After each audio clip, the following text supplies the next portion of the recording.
सहनौ भुनक्तु सह वीर्यं करवावहै तेजस्विनावधीतमस्तु मा विद्विषावहै।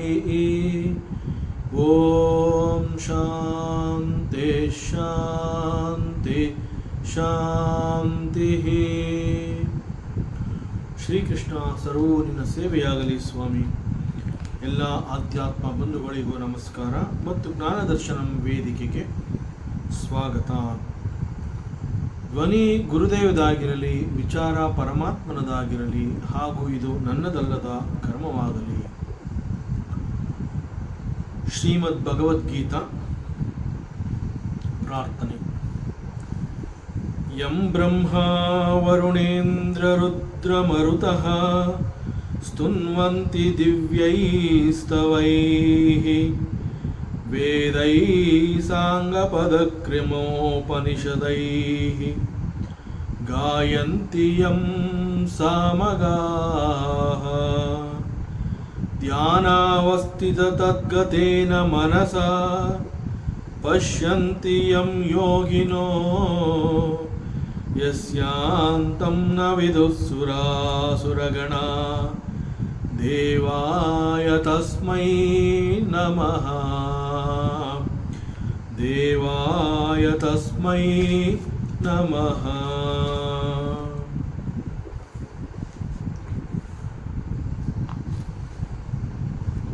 ಸೊ ಸ್ಪಿರಿಚುಯಾಲಿಟಿ, ವೇದಾಂತ ಅಂತಂದರೆ ಅದನ್ನು ಕೇವಲ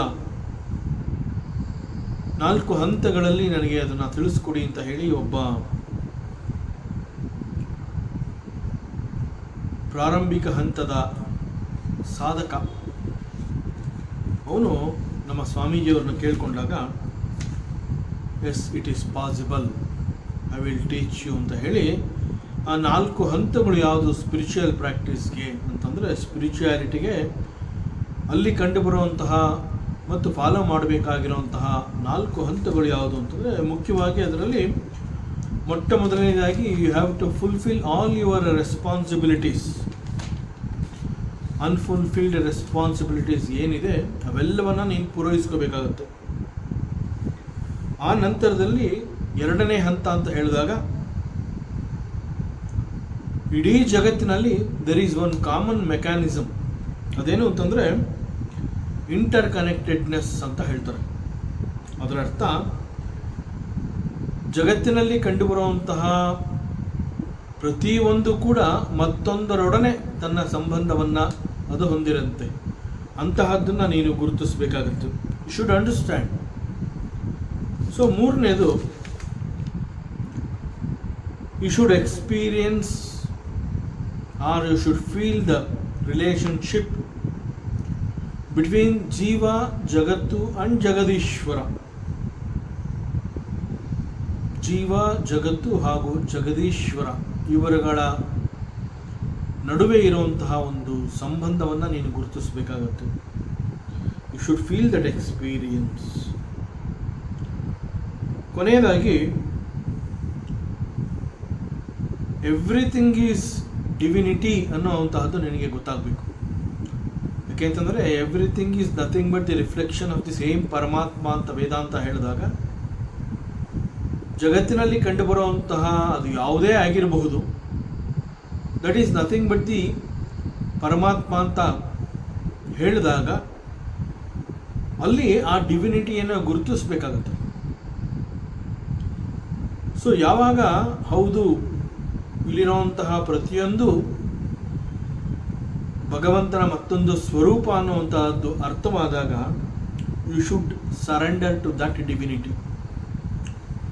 so these are the 4 major ಹಂತ stages where you need to follow and understand spirituality ಹೀಗೆ ಹೇಳ್ತಾರೆ.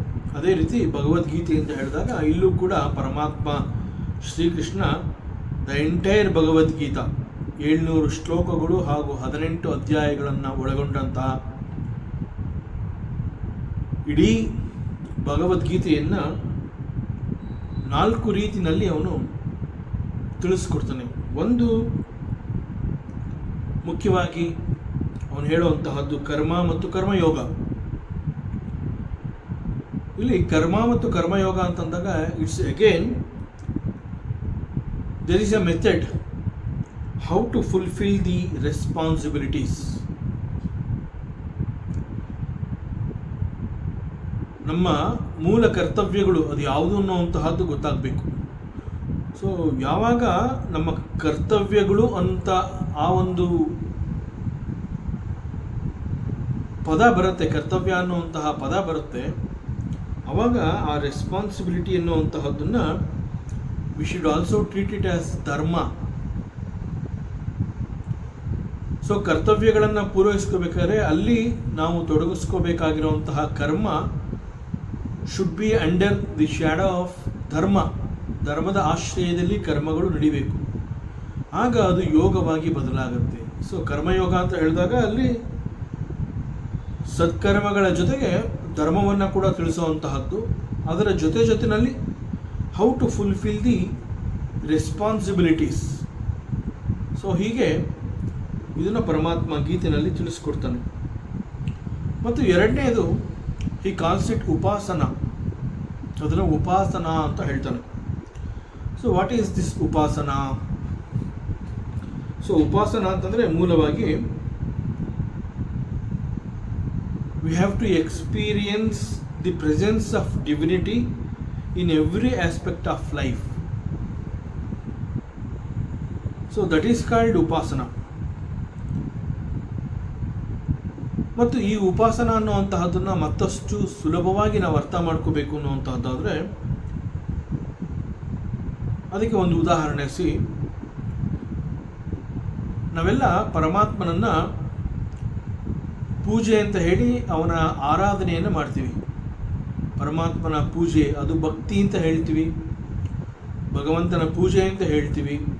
ಸೊ ಹೀಗೆ ಭಕ್ತಿ ಮತ್ತು ಪೂಜೆಯಲ್ಲಿ ನಮ್ಮನ್ನು ನಾವು ತೊಡಗಿಸಿಕೊಂಡಾಗ ದಟ್ ಬಿಕಮ್ಸ್ ದಿ ಕರ್ಮದ ಆಚರಣೆ ಆಲ್ಸೋ. ಸೊ ಹೀಗೆ ಕರ್ಮದ ಆಚರಣೆ, ಭಕ್ತಿ, ಪೂಜೆ, ಶ್ರದ್ಧೆ, ನಂಬಿಕೆ ಅವುಗಳ ನಡುವೆ ಅಲ್ಲಿ ಹೀ ಈಸ್ ಅವರ್ ಇಷ್ಟ ದೇವತಾ ಅನ್ನುವಂತಹದ್ದು ಕೂಡ ಗೊತ್ತಾಗುತ್ತೆ.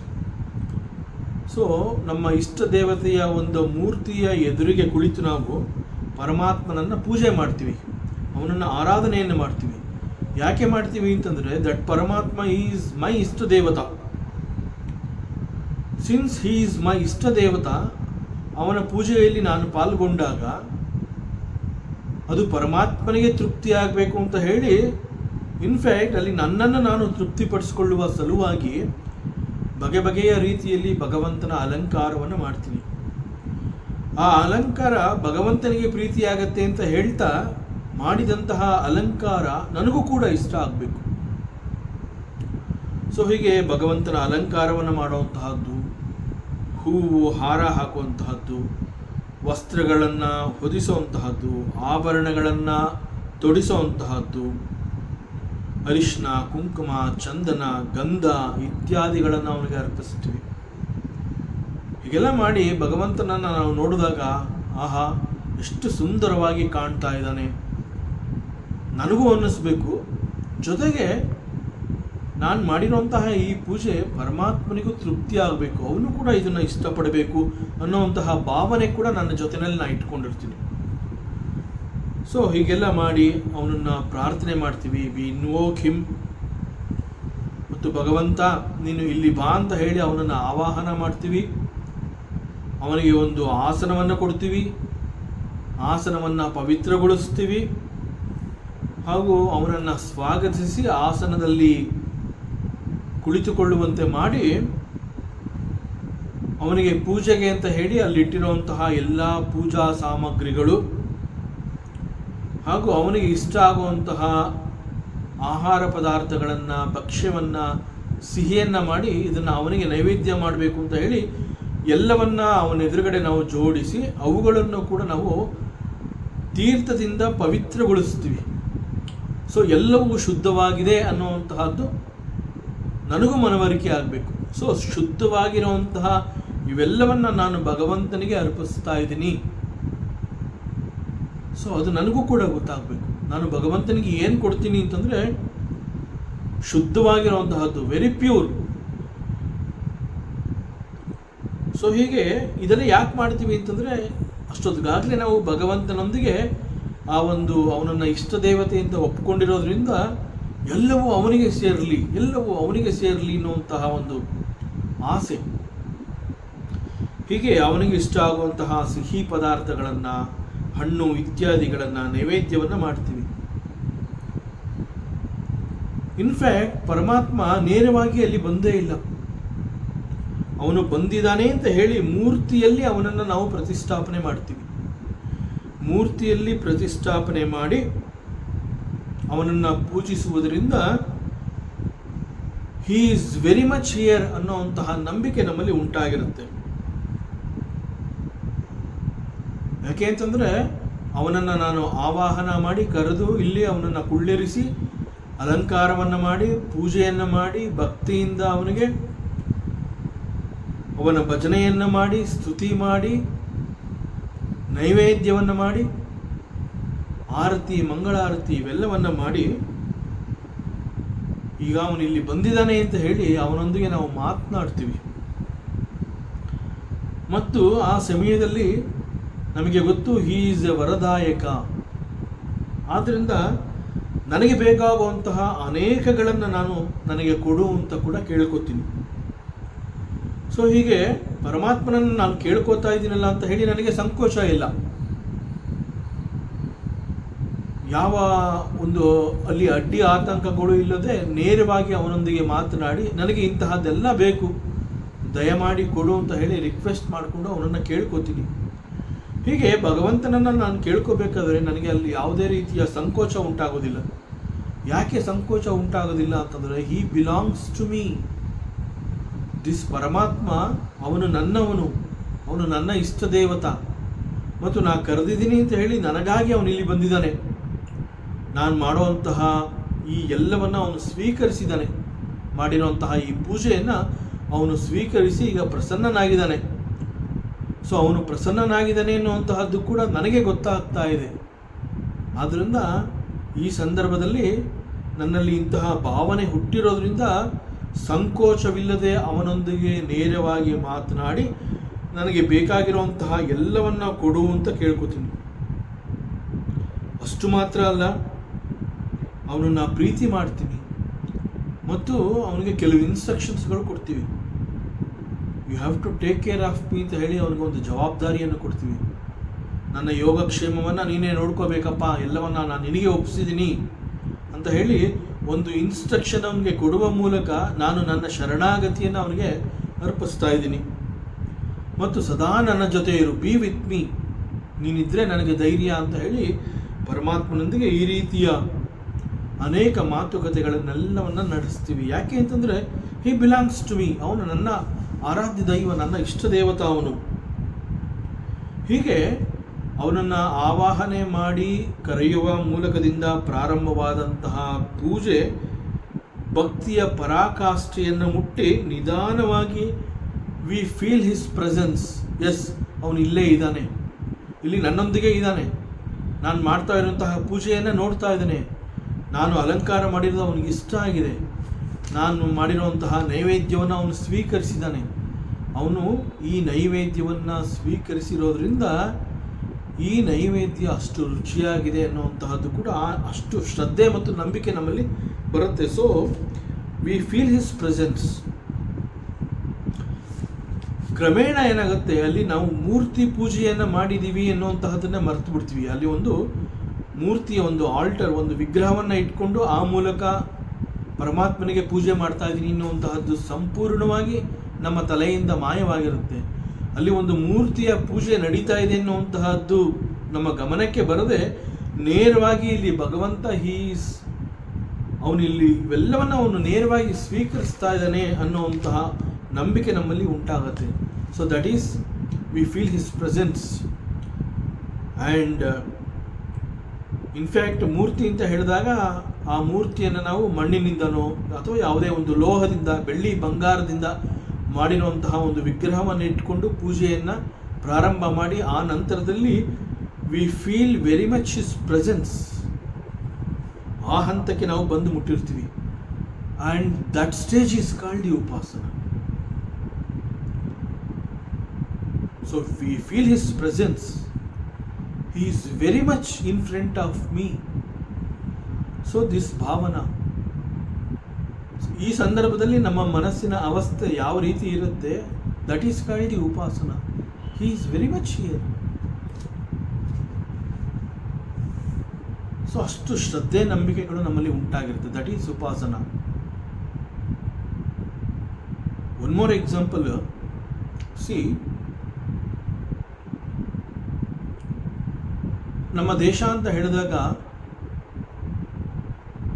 ನಮ್ಮ ರಾಷ್ಟ್ರಕ್ಕೆ ಒಂದು ಧ್ವಜ ಇದೆ. ಆ ರಾಷ್ಟ್ರ ಧ್ವಜವನ್ನು it is made up of cloth, ಬಟ್ಟೆಯಿಂದ ಮಾಡಿರುವಂತಹದ್ದು. ಅಲ್ಲಿ 3 ಬಣ್ಣ ಇದೆ. ಮಧ್ಯದಲ್ಲಿ ಒಂದು ಚಕ್ರ ಇದೆ. ಅದೆಲ್ಲ ನಾವು ನೋಡಿದ್ದೀವಿ. ಸೊ 3 ಬಣ್ಣಗಳಿಂದ ಮತ್ತು ಚಕ್ರದಿಂದ ಕೂಡಿರುವಂತಹ ಈ ಧ್ವಜವನ್ನು ಯಾವುದೇ ಸಮಯದಲ್ಲಿ, ಯಾವುದೇ ಸಂದರ್ಭದಲ್ಲಿ, ಎಲ್ಲಿಯೇ ನೋಡಿದ್ರೂ ಕೂಡಲೇ ನಾವು ಅದನ್ನು ಗುರುತಿಸಿ ನಮ್ಮಲ್ಲಿ ನಮ್ಮ ದೇಶದ ಬಾವುಟ ಇದು, ನಮ್ಮ ರಾಷ್ಟ್ರ ಧ್ವಜ ಅಂತ ಹೇಳಿ ಆಟೋಮೆಟಿಕ್ಕಾಗಿ ವಿ ಸಲ್ಯೂಟ್, ನಾವು ಗೌರವವನ್ನು ಅರ್ಪಿಸ್ತೀವಿ. ಇನ್ಫ್ಯಾಕ್ಟ್ ನಾವಲ್ಲಿ ನೋಡಿರೋಂತಹದ್ದು is not the nation, that is not the desha, it is only a piece of cloth.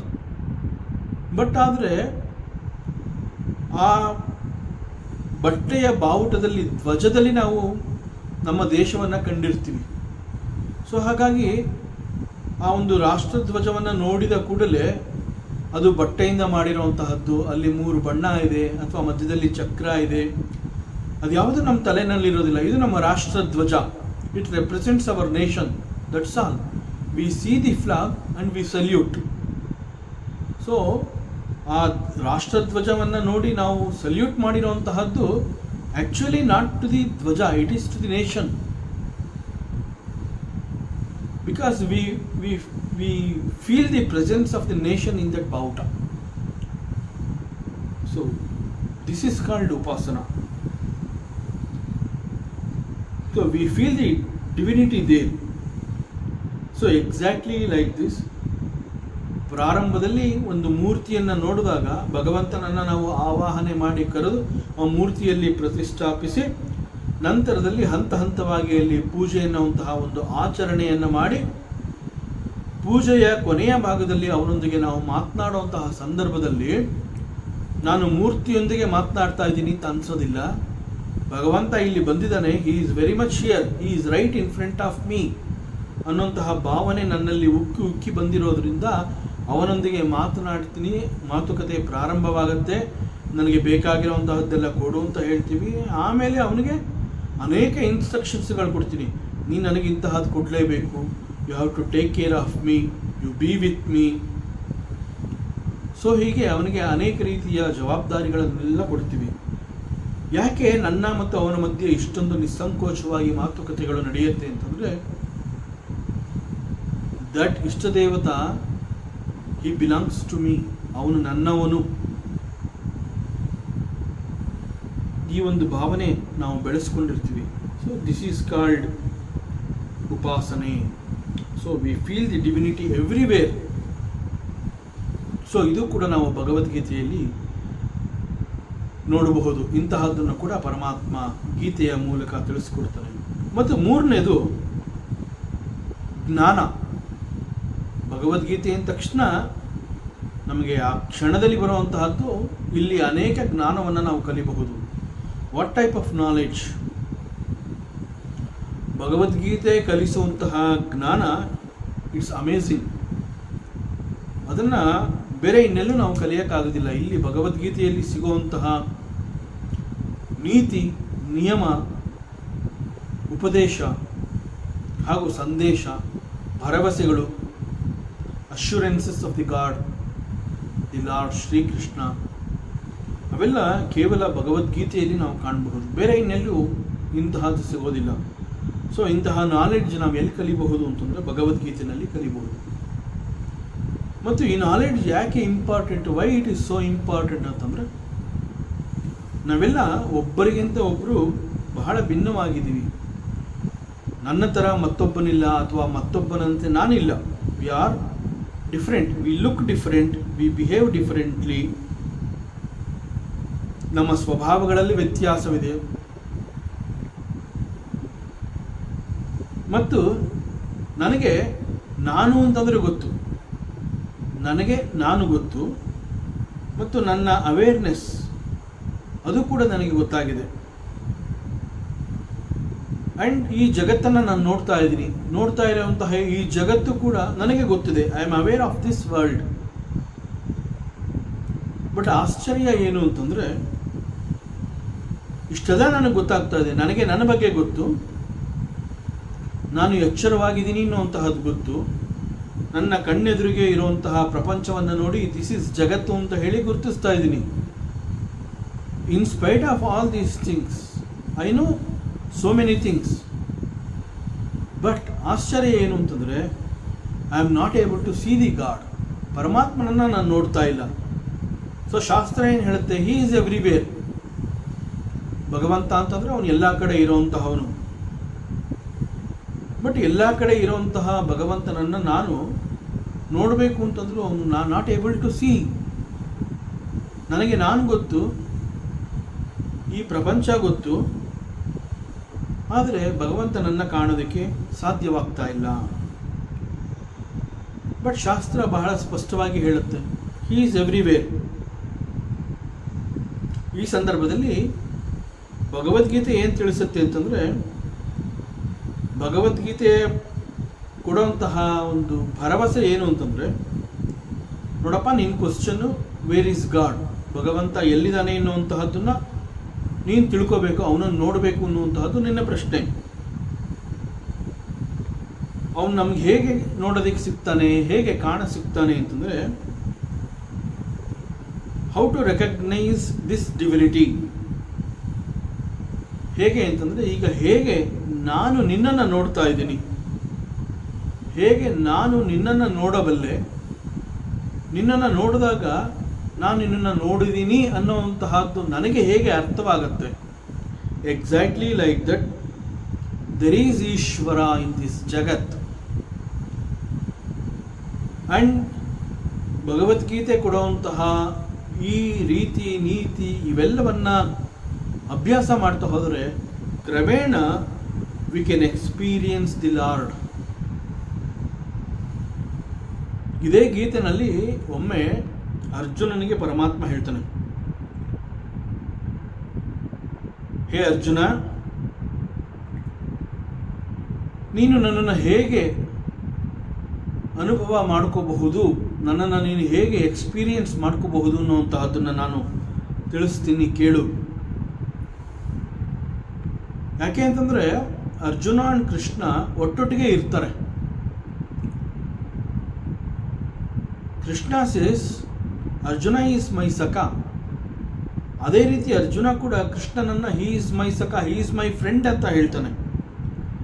ಆದರೆ ಅರ್ಜುನ ಕೃಷ್ಣನನ್ನು ನೋಡಿದಾಗ ನನ್ನ ಸ್ನೇಹಿತ ಅಂತ ಹೇಳ್ತಾ ಇದ್ದಾನೆ ಅಷ್ಟೇ ಹೊತ್ತು ಅವನನ್ನು ಭಗವಂತ ಅಂತ ಹೇಳ್ತಾ ಇಲ್ಲ. ಭಗವಂತನಾಗಿ ಅವನು ಕಾಣ್ತಾ ಇಲ್ಲ ಇವನಿಗೆ. ಸೊ ಆಗ ಈ ಸಂದರ್ಭದಲ್ಲಿ ಪರಮಾತ್ಮ ಅರ್ಜುನನಿಗೆ ಹೇಳ್ತೇನೆ, ನೋಡಪ್ಪ, ನೀನು ನನ್ನನ್ನು ಸ್ನೇಹಿತ ಅಂತ ನೋಡ್ತಾ ಇದೆಯಾ, ನಾನೇ ಭಗವಂತ ಅನ್ನುವಂತಹದ್ದು ನಿನಗೆ ಗೊತ್ತಾಗಬೇಕಾದ್ರೆ, ಆ ಒಂದು ಭಗವತ್ ಪ್ರಾಪ್ತಿ ನಿನಗೆ ಆಗಬೇಕು ಅಂತಂದರೆ one has to go within, ಅಂತರ್ಮುಖಿ ಆಗಬೇಕು. ಅಂತರ್ಮುಖಿ ಆದಾಗ ನೀನು ಭಗವಂತನನ್ನು ನೋಡಬಹುದು, ಭಗವಂತನ ಸಾಕ್ಷಾತ್ಕಾರ ಆಗುತ್ತೆ. ಸೊ ಈ ಅಂತರ್ಮುಖಿ ಎನ್ನುವಂತಹದ್ದು ಹೇಗೆ, ನನ್ನೊಳಗೆ ಹೇಗೆ ನಾನು ಪ್ರವೇಶವನ್ನು ಮಾಡಬಹುದು, how to go within the journey called within, but how to do it. Again this Bhagavad Gita is going to teach us. ಜ್ಞಾನಯೋಗ ಅಂತ ಕರೀತಾನೆ ಪರಮಾತ್ಮ ಇದನ್ನು. ಸೊ ಥ್ರೂ ಜ್ಞಾನಯೋಗ ನಿನಗೆ ಆತ್ಮದರ್ಶನವಾಗತ್ತೆ. ಸೊ ಆತ್ಮದರ್ಶನವಾಗಬೇಕು ಅಂತಂದರೆ ಇಂಪಾರ್ಟೆಂಟ್ ಜ್ಞಾನ, ನಾಲೆಡ್ಜ್. ನಿನ್ನಲ್ಲಿ ಅವಿದ್ಯೆ ಇರುವ ಕಾರಣದಿಂದ ನಿನಗೆ ಸಾಕ್ಷಾತ್ಕಾರ ಆಗ್ತಾ ಇಲ್ಲ. ಸೊ ಯಾವಾಗ ನೀನು ಅಂತರ್ಮುಖಿ ಆಗ್ತೀಯಾ ಅಂತಂದಾಗ ನೀನು ಲೌಕಿಕವನ್ನು ಬಿಟ್ಟಿದೀಯಾ ಅಂತ. ದಟ್ ಮೀನ್ಸ್ ನಿನ್ನ ಇಂದ್ರಿಯಗಳು ಹೊರ ಪ್ರಪಂಚದಲ್ಲಿ ನುಗ್ತಾ ಇಲ್ಲ. ಯಾವಾಗ ನೀನು ನಿನ್ನ ಇಂದ್ರಿಯಗಳ ಮೇಲೆ ಒಂದು ಹತೋಟಿಯನ್ನು ಸಾಧಿಸಿ ಅವುಗಳು ಹೊರ ಪ್ರಪಂಚದಲ್ಲಿ ನುಗ್ಗದಂತೆ ಮಾಡಿರ್ತೀಯ, then it is possible for you to take an inner journey. Then it is possible for you to go within. So ನೀನು ಒಳಗಡೆ ಹೋದಾಗ ಅಲ್ಲಿ ನಿನಗೆ ಇಂದ್ರಿಯಗಳು ಬೇಕಿಲ್ಲ. ನಿನ್ನ ಅಂತಃಕರಣ ನಿನಗೆ ತಿಳಿಸುತ್ತೆ. ನಿನ್ನ ಅಂತಃಕರಣದಲ್ಲಿ ನೀನು ಭಗವಂತನನ್ನು ಸಾಕ್ಷಾತ್ಕಾರ ಮಾಡ್ಕೋಬೋದು. ಸೊ ಹೊರ ಜಗತ್ತಿನಲ್ಲಿ ನೀನು ಭಗವಂತನನ್ನು ನೋಡೋಕ್ಕಾಗೋದಿಲ್ಲ, ಅಲ್ಲಿ ಇಂದ್ರಿಯಗಳಿರುತ್ತವೆ. ಇಂದ್ರಿಯಗಳಿಗೆ ಭಗವಂತ ಸಿಗೋದಿಲ್ಲ. ದಟ್ ಈಸ್ ವೈ ನಮ್ಮ ಶಾಸ್ತ್ರ ಏನು ಹೇಳುತ್ತೆ ಅಂತಂದರೆ, ಬಹಳ ಸ್ಪಷ್ಟವಾಗಿ ಹೇಳುತ್ತೆ, ಪರಮಾತ್ಮ ಅಂತಂದರೆ ಈಸ್ ಇಂದ್ರಿಯಾತೀತ, ಅವನು ಇಂದ್ರಿಯಗಳಿಗೆ ಸಿಗದವನು. ಸೊ ಹೊರ ಪ್ರಪಂಚದಲ್ಲಿ ನೀನು ಏನನ್ನು ನೋಡ್ತೀಯ, ಏನನ್ನು ಮಾಡ್ತೀಯ, ಅಲ್ಲಿ ಏನೇನೆಲ್ಲ ಎಕ್ಸ್ಪೀರಿಯನ್ಸ್ ಆಗುತ್ತೆ, all such experiences are because of the you use your indriyas. ಇಂದ್ರಿಯಗಳ ಸಹಕಾರದಿಂದ ನಿನಗೆ ಒಂದು ಲೌಕಿಕ ಜ್ಞಾನ ಸಿಗ್ತಾ ಇದೆ. ಬಟ್ ಅದೇ ಇಂದ್ರಿಯಗಳು ಹೊರ ಪ್ರಪಂಚಕ್ಕೆ ನುಗ್ಗದಂತೆ ಮಾಡಿ ನೀನು ಅಂತರ್ಮುಖಿಯಾದಾಗ, ನಿನ್ನೊಳಗೆ ನೀನು ಪ್ರವೇಶವನ್ನು ಮಾಡಿದಾಗ ಅಲ್ಲಿ you don't need indriyas. Bhagavanta is there. Then it is possible for you to experience the divinity or the lord. So this is called jnanayoga. So ಈ ಒಂದು ಜ್ಞಾನಯೋಗ ಅನ್ನುವಂತಹದ್ದು ಕೂಡ ಭಗವದ್ಗೀತೆ ತಿಳಿಸಿಕೊಡುತ್ತೆ. ಮತ್ತು ಕೊನೆಯದಾಗಿ finally this Bhagavad Gita it will teach you dhyana. ಧ್ಯಾನ ಅಂತಂದರೆ ನಾವು ಮೆಡಿಟೇಷನ್ ಅಂತ ಏನು ಹೇಳ್ತೀವಿ ಅದು. ಬಟ್ ವೇದಾಂತದಲ್ಲಿ ಇದನ್ನು ನಿಧಿಧ್ಯಾಸನ ಅಂತ ಕೂಡ ಹೇಳ್ತಾರೆ. ನಿಧಿಧ್ಯಾಸನ ಅಂತಂದರೆ after gaining proper understanding there are certain knowledge. ವೇದಾಂತದ ಕೆಲವು ಭಾಗಗಳನ್ನು ಪ್ರಾರಂಭದಲ್ಲಿ ಶ್ರವಣದ ಮೂಲಕ ನಿನಗೆ ಆ ಜ್ಞಾನ ಸಿಗುತ್ತೆ. ಅಂತಂದರೆ ಯಾವುದೋ ಒಂದು ಸತ್ಸಂಗಕ್ಕೆ ಹೋಗಿದ್ದಾಗ ಸತ್ಸಂಗದಲ್ಲಿ ಅಲ್ಲಿ ಒಬ್ಬ ಗುರು ಕೊಡುವಂತಹ ಉಪದೇಶಗಳನ್ನು ನೀನು ಶ್ರವಣದ ಮೂಲಕ ಅವೆಲ್ಲವನ್ನು ತಿಳ್ಕೊಂಡಿರ್ತೀಯ. ಅಲ್ಲಿ ಅನೇಕ ವಿಚಾರಗಳು ಬಂದಿರುತ್ತೆ. ಅವೆಲ್ಲವನ್ನು ನೀನು ಶ್ರವಣದ ಮೂಲಕ ಗಳಿಸಿಕೊಂಡಿರ್ತೀಯ. ಒಂದು ಏಕಾಂತದಲ್ಲಿ ನೀನು ಕುಳಿತು ಅಲ್ಲಿ ಸತ್ಸಂಗದಲ್ಲಿ ಸಿಕ್ಕಂತಹ ಈ ಪ್ರಸಂಗಗಳು, ಈ ಜ್ಞಾನ ಈಸ್ ಇಟ್ ಕರೆಕ್ಟ್ ಅನ್ನುವಂತಹ ಒಂದು ಚಿಂತನೆ, ಒಂದು ಮನನವನ್ನು ಮಾಡಿಕೊಂಡಾಗ ಅಲ್ಲಿ ಸತ್ಸಂಗದಲ್ಲಿ ಏನು ಹೇಳಿದ್ದ ಗುರು ಅನ್ನುವಂತಹ ಚಿಂತನೆಯನ್ನು ಮಾಡಿದಾಗ ದಟ್ ಈಸ್ ಕಾಲ್ಡ್ ದಿ ಮನನ. ಏಕಾಂತವಾಗಿ ಕುಳಿತು ಸಿಕ್ಕಂತಹ ಶ್ರವಣದ ಜ್ಞಾನವನ್ನು ಮತ್ತೆ ಮತ್ತೆ ನಿನ್ನ ಚಿಂತನೆಗೆ ತಂದುಕೊಳ್ಳುವಂತಹದ್ದು, ಮನನ ಮಾಡಿಕೊಳ್ಳುವಂತಹದ್ದು. ಸೊ ಮನನದ ಮೂಲಕ ಅಲ್ಲಿ ಸಿಕ್ಕಂತಹ ಜ್ಞಾನ ಈಸ್ ಕರೆಕ್ಟ್ ಅನ್ನುವಂತಹದ್ದು ನಿನಗೆ ತಿಳಿದಾಗ you will accept it. So ಶ್ರವಣವಾಗಿರುತ್ತೆ, ಮನನವಾಗಿರುತ್ತೆ. ಯಾವಾಗ ಇಟ್ ಈಸ್ ಕರೆಕ್ಟ್ ಅನ್ನುವಂತಹ ಒಂದು ಕ್ಲಾರಿಟಿ ಇನ್ ದ ಮೈಂಡ್ ನಿನಗೆ ಸಿಕ್ಕಿರುತ್ತೆ, then it is the next duty ಏನು ಅಂತಂದರೆ you have to adapt that in your life. ನಿನ್ನ ಬದುಕಿನಲ್ಲಿ ಅದನ್ನು ನೀನು ಉಪಯೋಗಿಸ್ಕೋಬೇಕಾಗುತ್ತೆ, ಬದುಕಿನಲ್ಲಿ ಅನುಷ್ಠಾನ ಮಾಡ್ಕೋಬೇಕಾಗುತ್ತೆ. That practice is called the nididhyasana.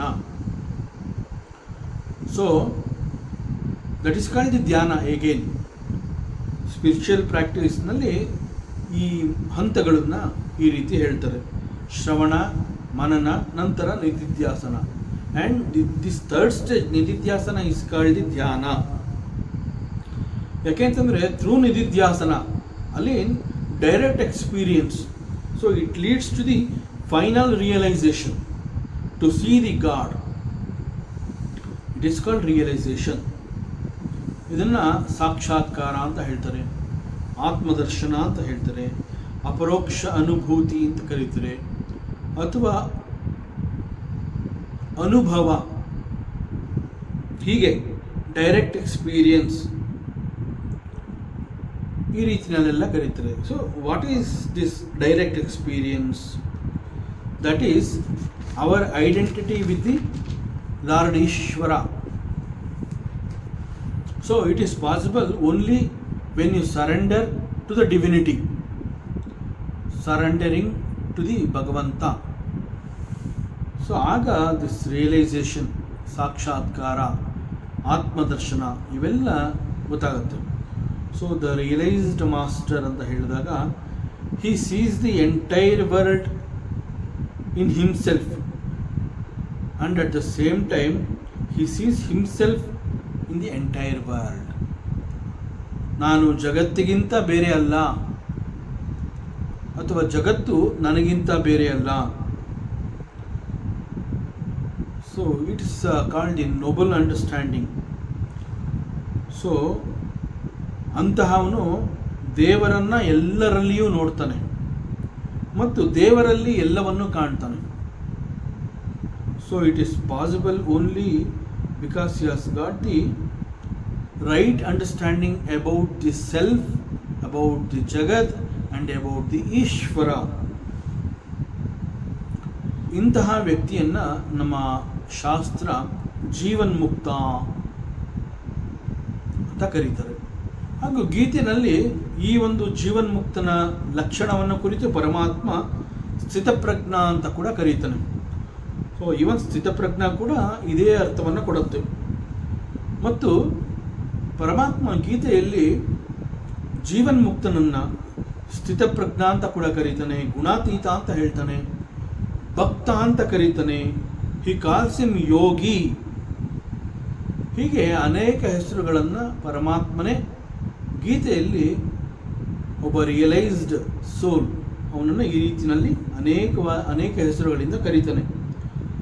So ಪ್ರಪಂಚದಲ್ಲಿ ಇದ್ದುಕೊಂಡು ಬದುಕಿರುವಾಗಲೇ ಈ ಒಂದು ಅಮರತ್ವವನ್ನು ಸಾಧಿಸುವಂತಹದ್ದು. So it is possible only when you understand the life properly. ಬದುಕು ಅಂತ ಹೇಳಿದಾಗ ಆ ಬದುಕಿನಲ್ಲಿ ಈ ಎಲ್ಲವೂ ಇದೆ. ಆ ಎಲ್ಲವನ್ನ ಸರಿಯಾದ ಮಾರ್ಗದರ್ಶನದಲ್ಲಿ ಕಂಡುಕೊಳ್ಳುವಂತಹದ್ದು. ದಟ್ ಸರಿಯಾದ ಮಾರ್ಗದರ್ಶನ ಅಂತಂದರೆ ನಮ್ಮ ಶಾಸ್ತ್ರ ಗ್ರಂಥಗಳು, ವೇದಾಂತಗಳು, ಭಗವದ್ಗೀತೆ, ರಾಮಾಯಣ ಇವೆಲ್ಲ ನಮಗೆ right knowledge, they are the guide. So ಹೀಗೆ ಗೀತೆಯಲ್ಲಿ ಇವೆಲ್ಲವನ್ನು ನಾವು ನೋಡಬಹುದು. ಹೀಗೆ ಭಗವಂತ ಭಗವದ್ಗೀತೆಯಲ್ಲಿ ಈ ನಾಲ್ಕುಗಳನ್ನು ತಿಳಿಸ್ಕೊಡ್ತಾನೆ: ಕರ್ಮಯೋಗ, ಉಪಾಸನ, ಜ್ಞಾನಯೋಗ ಮತ್ತು ಧ್ಯಾನಯೋಗ.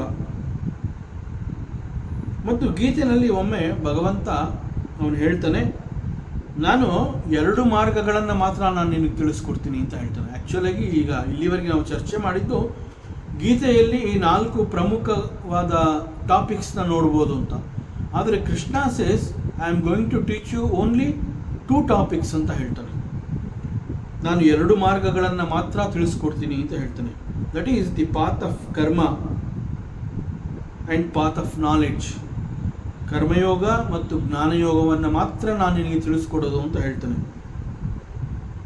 ಇಲ್ಲಿ ಉಪಾಸನ ಮತ್ತು ಧ್ಯಾನ ಅನ್ನುವಂತಹದ್ದು it comes under the path of knowledge it self.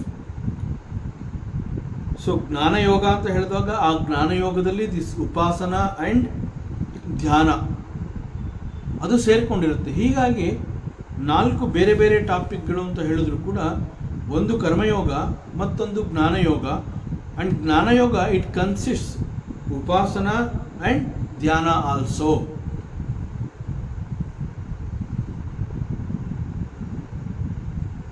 ಮತ್ತು ಇದರ ಜೊತೆಯಲ್ಲಿ ಭಗವದ್ಗೀತೆ ಮತ್ತೆರಡು ಮುಖ್ಯವಾದ ವಿಷಯಗಳನ್ನು ಬಹಳ ಪ್ರಬಲವಾಗಿ ತಿಳಿಸುತ್ತದೆ. It will teach us what is ಧರ್ಮ. ದಿಸ್ ಧರ್ಮ ಅನ್ನುವಂತಹದ್ದು ವೆರಿ ಬಿಗ್ ವರ್ಡ್ ಇನ್ ವೇದಾಂತ. ಭಗವದ್ಗೀತೆ ಅಂತ ಹೇಳಿದಾಗ ಪ್ರಾರಂಭದ ಶ್ಲೋಕದಲ್ಲಿಯೇ ನಾವು ಇಟ್ ಬಿಗಿನ್ಸ್ ವಿತ್ ದಿಸ್ ಶ್ಲೋಕ.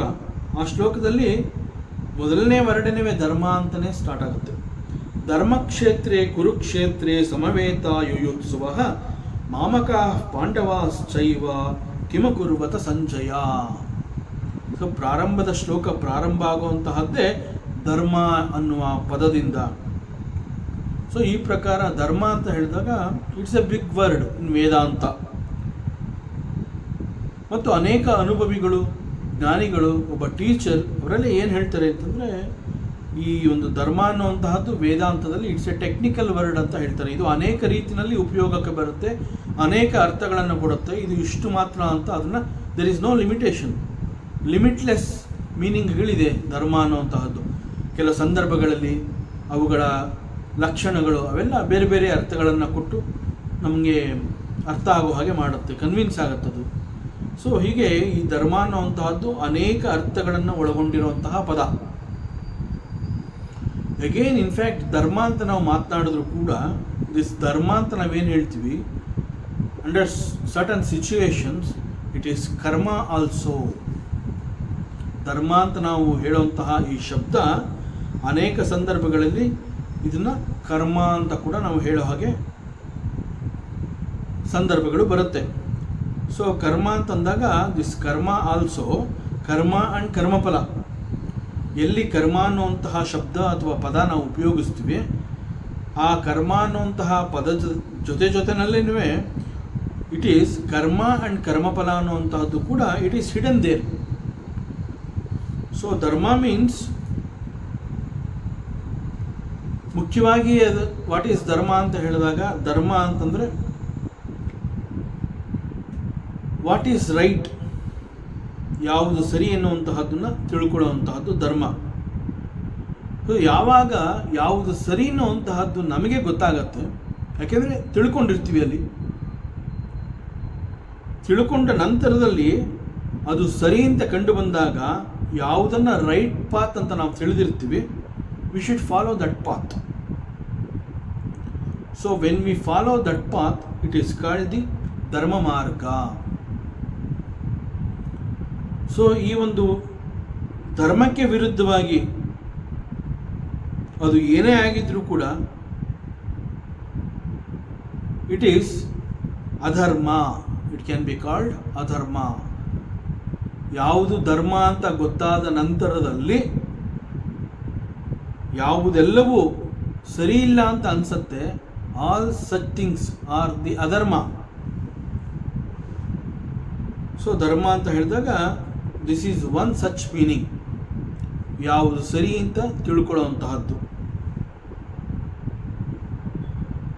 ಮತ್ತು ಯಾವುದು ಸರಿ ಅಂತ ತಿಳ್ಕೊಳ್ಳೋದು ಅಂತ ಹೇಳಿದಾಗ ನಮ್ಮ ಮನಸ್ಸಿಗೆ ತೋಚಿದಂತೆ ಅದು ಸರಿನೋ ತಪ್ಪೋ ವಿಮರ್ಶೆ ಮಾಡಿಲ್ಲ, ಕೇವಲ ನನ್ನ ಮನಸ್ಸು ಹೇಳ್ತಾ ಇದೆ, ಮನಸ್ಸು ಹೇಳಿದಂತೆ ಕೇಳಬೇಕು ಅಂತಂದರೆ ಅದನ್ನು ಧರ್ಮ ಅಂತ ನಾವು ಒಪ್ಕೊಂಡೆ.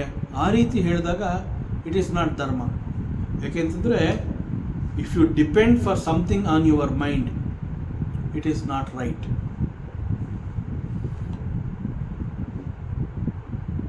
ಸೊ ಧರ್ಮ ಅಂತ ಮನಸ್ಸಿಗೆ ಬಂದ ಕೂಡಲೇ it will guide us what is right and what is not right. ಆಗ for to know what is dharma, the pramana is Bhagavad Gita. Bhagavad Gita ಅನ್ನುವಂತಹದ್ದು ನಮಗೆ ಪ್ರಮಾಣ. ಪ್ರಮಾಣ ಅಂತಂದರೆ ಮಾರ್ಗ. ಅದೇ ರೀತಿ ಭಗವದ್ಗೀತಾ, ಉಪನಿಷತ್ತು, ವೇದ ಇವೆಲ್ಲ they are the means to know what is dharma. ಧರ್ಮ ಅಂತ ಹೇಳಿದ ತಕ್ಷಣ ನನಗೆ ಮನಸ್ಸು ಹೇಳ್ತಾ ಇದೆ it is right and it is wrong ಅಂತ ತಿಳಿಸ್ತಾ ಇದೆ. ಎರಡೂ ಬೇರೆ ಬೇರೆ ರೀತಿಯಲ್ಲಿ ತಿಳಿಸ್ಕೊಟ್ಟಿದೆ. ಯಾವುದು ಸರಿ ಅನ್ನುವಂತಹದ್ದು ನನ್ನ ಮನಸ್ಸು ಹೇಳಿದೆ ಅಂದ ತಕ್ಷಣ ಅದನ್ನು ಒಪ್ಕೊಳ್ಳುವಂತಹದ್ದಲ್ಲ. ಆಗ ಅದನ್ನು ಪರಿಶೀಲಿಸಿ ನೋಡಬೇಕಾಗತ್ತೆ. ಸೊ ಆ ಪರಿಶೀಲಿಸಿ ನೋಡೋದಕ್ಕೆ ಇರುವಂತಹ some other tools they are called Bhagavad Gita, Upanishad and Vedas. So Vedas are the pramana for dharma. ಮತ್ತು at the same time Vedas are the pramana for Brahma also. Vedanta ಬಹಳ ಸ್ಪಷ್ಟವಾಗಿ ಹೇಳುತ್ತೆ. ಹೇಗೆ ಧರ್ಮ ಅಂತ ತಿಳ್ಕೊಳ್ಳೋದಕ್ಕೆ ವೇದಾಸ್ ಆರ್ ದಿ ಪ್ರಮಾಣ ಅಂತ ಹೇಳಿದೆ, ಅದೇ ರೀತಿಯಲ್ಲಿ ವೇದಾಂತ ಮತ್ತೊಮ್ಮೆ ಹೇಳುತ್ತೆ even Vedas are the pramana for Brahma also. So ಬ್ರಹ್ಮ ಅಂತಂದರೆ again supreme reality is called the Brahma. Even ಧರ್ಮ ಅಂತಂದಾಗ ಕೂಡ it is the supreme reality. So ಈ ಅರ್ಥದಲ್ಲಿ ಧರ್ಮ and Brahma, they are one and the same, they are not two different entities. So ಹೀಗೆ ಧರ್ಮ ಅನ್ನುವಂತಹದ್ದು ತನ್ನನ್ನು ತಾನು ಅನೇಕ ಬೇರೆ ಬೇರೆ ಆ್ಯಂಗಲ್ಗಳಲ್ಲಿ ಅದು ತನ್ನನ್ನು ತಾನು ತೆರೆದಿಟ್ಕೊಳ್ತಾ ಹೋಗುತ್ತೆ. ಅದರಿಂದ ವೇದಾಂತದಲ್ಲಿ ಧರ್ಮ ಅನ್ನುವಂತಹ ಪದ ಬಂದಾಗ ಅದು ಇಷ್ಟು ಮಾತ್ರ ಅಂತ ಅಲ್ಲಿ ಲಿಮಿಟ್ ಮಾಡೋದಕ್ಕಾಗೋದಿಲ್ಲ. It's a very big word. ಈ ಕಾರಣದಿಂದಲೇ ನಮ್ಮ ಹಿರಿಯರು ಅದನ್ನು ವೇದಾಂತದ ಪ್ರಕಾರ ಇಟ್ಸ್ ಎ ಟೆಕ್ನಿಕಲ್ ವರ್ಡ್ ಅಂತಲೇ ಹೇಳ್ತಿರೋದು. ಸೊ ಈ ಸಂದರ್ಭದಲ್ಲಿ ಧರ್ಮ ಅಂಡ್ ಬ್ರಹ್ಮ ಅನ್ನುವಂತಹದ್ದು ಒಂದೇ ಅರ್ಥವನ್ನು ಕೊಡುತ್ತೆ. ಮತ್ತು ಪ್ರಮಾಣ ಅಂತಂದರೆ the means to know is called the pramana. ಹೀಗೆ ಹೇಳಿದಾಗ ಅಲ್ಲಿ ಕೆಲವರು ತರ್ಕವನ್ನು ಮಾಡ್ತಾರೆ. ಧರ್ಮ ಅಂತಂದರೆ ಅದನ್ನು ಸಂದರ್ಭಕ್ಕೆ ಅನುಗುಣವಾಗಿ ತಿಳಿಬೇಕು, ಅದು ಕಾಲ ದೇಶ ವಸ್ತುವಿಗೆ ತಕ್ಕಂತೆ ಬದಲಾಗಬಹುದು. ಆದರೆ ವೆನ್ ವಿ ಟಾಕ್ ಅಬೌಟ್ ಬದುಕಿನ ಮೌಲ್ಯ, ಆಗ ಧರ್ಮ ಅಂತಂದರೆ ಅದರ ಪ್ರಕಾರ ಧರ್ಮ ಮೀನ್ಸ್ ವಾಟ್ ಈಸ್ ರೈಟ್. ಅನೇಕ ಸಂದರ್ಭಗಳಲ್ಲಿ ನಾವು ನೋಡ್ತೀವಿ, ನಮ್ಮ ಕಣ್ಣೆದುರಿಗೆ ನಾವೇನು ಮಾಡೋಕ್ಕಾಗದೇ ಇಲ್ಲ, ಅಲ್ಲಿ ಅನೇಕ ಸಮಾಜದಲ್ಲಿ ಅನೇಕ ತಪ್ಪುಗಳು ನಡೆದು ಬಿಡುತ್ತವೆ. ಅಲ್ಲೇ ಇರ್ತೀವಿ ನಾವು, ಬಟ್ ಅವುಗಳನ್ನ ತಡೆ ಹಿಡಿಯೋಕ್ಕೆ ಆಗದೇ ಇರೋಷ್ಟು ಪರಿಸ್ಥಿತಿ ನಿರ್ಮಾಣವಾಗಿ ಅಲ್ಲಿ ಅನೇಕ ತಪ್ಪುಗಳು ನಡೆದು ಬಿಡುತ್ತವೆ. ಆಗ ನಾವೇನು ಮಾಡ್ತೀವಿ, ಏನು ಹೇಳ್ತೀವಿ, ನಮಗೆ ಸಂವಿಧಾನ ಅನ್ನುವಂತಹದ್ದು ಒಂದಿದೆ, ಇಲ್ಲಿ ಈ ಮಣ್ಣಿನಲ್ಲಿ ಕಾನೂನಿದೆ, ಹಾಗೂ ಕಾನೂನನ್ನು ಬಲ್ಲಂತಹ ಪರಿಣಿತರು ಇಲ್ಲಿದ್ದಾರೆ. So we have to set it right. ತಪ್ಪುಗಳು ನಡೆದಿದೆ, ಇದನ್ನು ನಾವು ಸರಿ ಮಾಡೋಣ, ಇವುಗಳೆಲ್ಲವನ್ನು ನಾವು ತೊಗೊಂಡು ಹೋಗೋಣ, ಸರ್ಕಾರದ ಬಳಿ ತೊಗೊಂಡು ಹೋಗೋಣ. ಬಿಕಾಸ್ ದೆರ್ ಈಸ್ ಸಂವಿಧಾನ, ದೆರ್ ಈಸ್ ಎ ಲಾ. ಮತ್ತು ಅಲ್ಲಿ ಈ ಒಂದು ಕಾನೂನನ್ನು ತಿಳಿದಂತಹ ಪರಿಣಿತರು ಇದ್ದಾರೆ. So it can be set right. So ನ್ಯಾಯ ತೀರ್ಮಾನವಾಗುವಂತಹ ಕೆಲ ಸಂದರ್ಭದಲ್ಲಿ ಏನಾಗುತ್ತೆ ಅಂತಂದರೆ, ಬಹಳ ಅಪರೂಪ, ಅನೇಕ ಸಂದರ್ಭಗಳಲ್ಲಿ ದಿ ಇನ್ನೋಸೆಂಟ್ ಪೀಪಲ್ ಅವರು ಕೂಡ ಅನೇಕ ತೊಂದರೆಗಳಿಗೆ ಒಳಗಾಗುವಂತಹ ಸಾಧ್ಯತೆಗಳು ಬರುತ್ತೆ.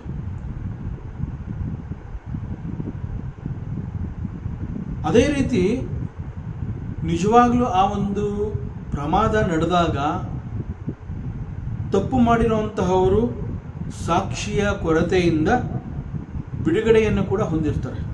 ಸೊ ಇವೆಲ್ಲವನ್ನು ನಾವು ನೋಡಿರ್ತೀವಿ, ಸಮಾಜದಲ್ಲಿ ಈ ರೀತಿ ಆಗ್ತಾ ಇದೆ ಅನ್ನುವಂತಹದ್ದು ನಮ್ಮ ಗಮನಕ್ಕೆ ಬಂದಿದೆ.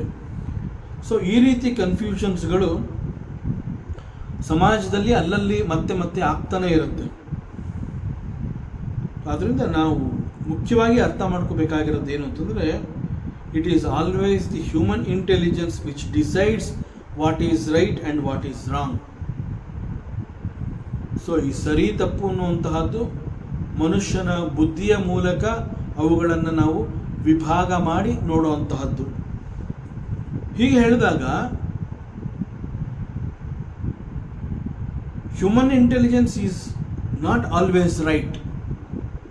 ಯಾಕೆ ಅಂತಂದರೆ, ಈಗಷ್ಟೇ ನಾವು ಚರ್ಚೆ ಮಾಡಿದಾಗ ಸಮಾಜದಲ್ಲಿ ಕೆಲವು ತಪ್ಪುಗಳು ನಡೆದಾಗ ಅನೇಕ ಇನ್ನೋಸೆಂಟ್ ಪೀಪಲ್ಗಳು ಶಿಕ್ಷೆಗೆ ಒಳಗಾಗ್ತಾರೆ. ನಿಜವಾಗ್ಲೂ ತಪ್ಪು ಮಾಡಿರುವಂತಹವರು ಕಾನೂನಿನ ಚೌಕಟ್ಟಿನಿಂದ ಸುಲಭವಾಗಿ ಈಚೆ ಬಂದಿರ್ತಾರೆ. ಸೊ ಇಲ್ಲಿ ಸರಿ ತಪ್ಪು ಅನ್ನುವಂತಹದ್ದು ಡಿಸೈಡ್ ಮಾಡಿದ್ದು ಹ್ಯೂಮನ್ ಇಂಟೆಲಿಜೆನ್ಸ್. ಆದ್ದರಿಂದ ಇಲ್ಲಿ ಏನು ಹೇಳುತ್ತೆ, ಶಾಸ್ತ್ರ ಏನು ಹೇಳುತ್ತೆ ಅಂತಂದರೆ, this human intelligence is not always right. So ಇಂತಹ ಪರಿಸ್ಥಿತಿಗಳು ಬಂದಾಗ you require a tool called pramana, that is to know the truth.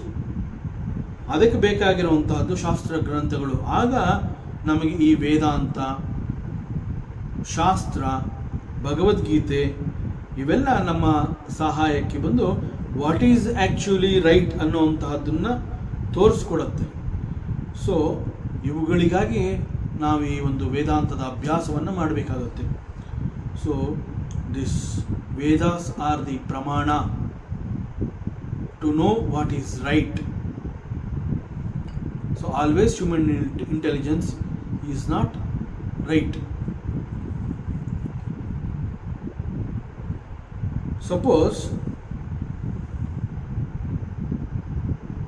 ನಾವೇ ಒಮ್ಮೆ ಕೇಳ್ತೀವಿ, ನನ್ನ ಜೀವನ ಹೇಗೆ ಮಾಡ್ಕೋಬೇಕು, ನಾನು ಹೇಗೆ ಬದುಕಬೇಕು,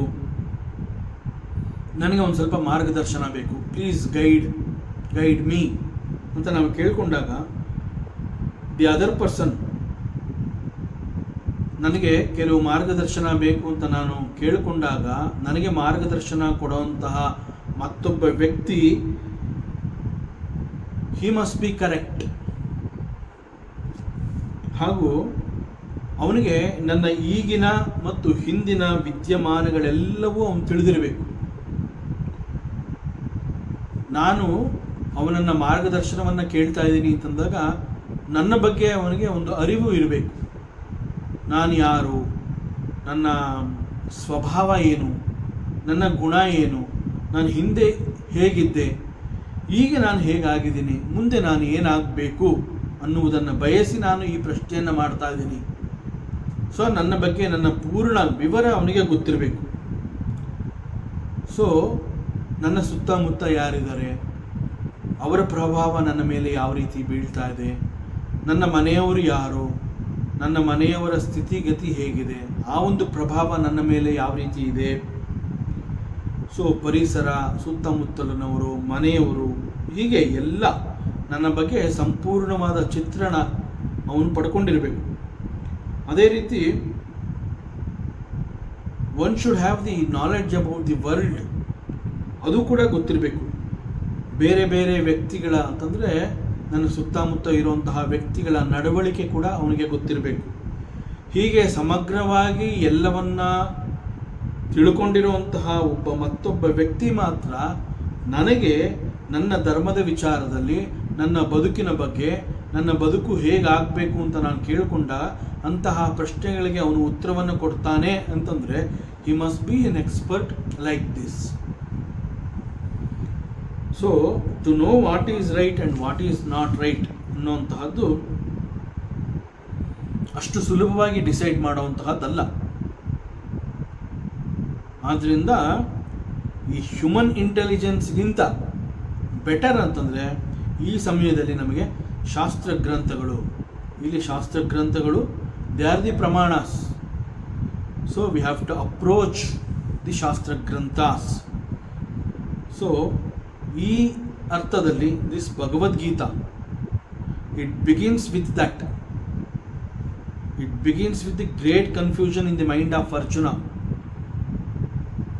ಈ ಒಂದು ಭಗವದ್ಗೀತೆ ಪ್ರಾರಂಭ ಆಗುವಂತಹದ್ದೇ ಅರ್ಜುನನ ಮನಸ್ಸಿನಲ್ಲಿ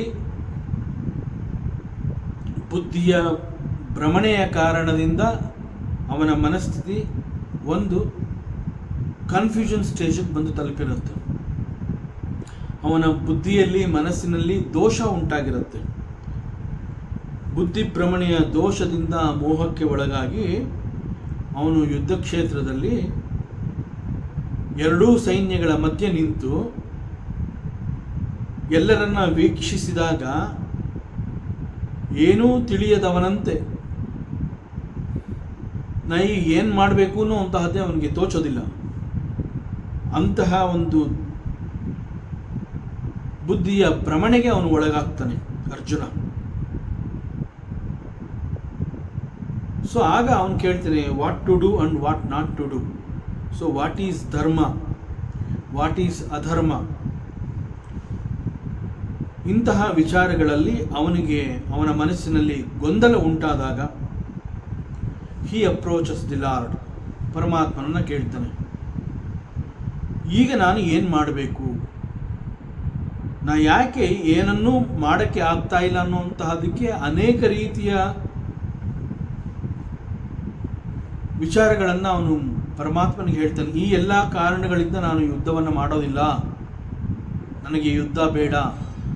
ಸೊ ಯುದ್ಧ ಯಾಕೆ ಮಾಡೋಕ್ಕಾಗ್ತಾ ಇಲ್ಲ ಅಂತಂದರೆ ತನ್ನ ಟ್ರೂ ನೇಚರ್, ತನ್ನ ಸ್ವಭಾವ, ತನ್ನ ಕುಲಧರ್ಮ, ತನ್ನ ಕ್ಷಾತ್ರ ಧರ್ಮವನ್ನು ಮರೆತಿರ್ತಾನೆ. ತಾನೊಬ್ಬ ಕ್ಷತ್ರಿಯ ಅನ್ನೋಂತಹದ್ದನ್ನು ಮರೆತಿರ್ತಾನೆ.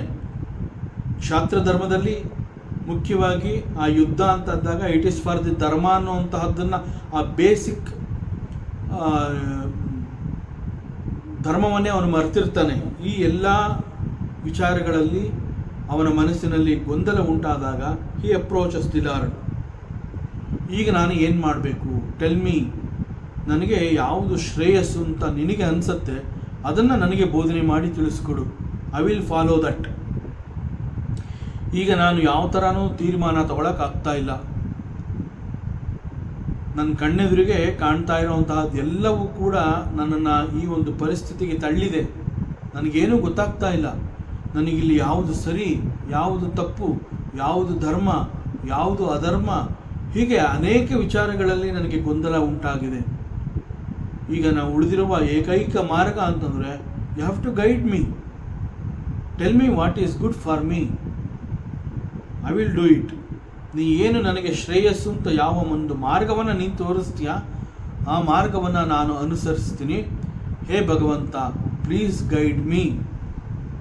ಹೀಗೆ ಅರ್ಜುನ ಪರಮಾತ್ಮನನ್ನು ಕೇಳ್ಕೊತಾನೆ. ಧರ್ಮಸಂ ಮೂಢಚೇತಾಹ, ಧರ್ಮದ ವಿಷಯದಲ್ಲಿ ನಾನು ಮೋಹಕ್ಕೆ ಒಳಗಾಗಿದ್ದೀನಿ ಅಂತಲೇ ಹೇಳ್ತಾನೆ.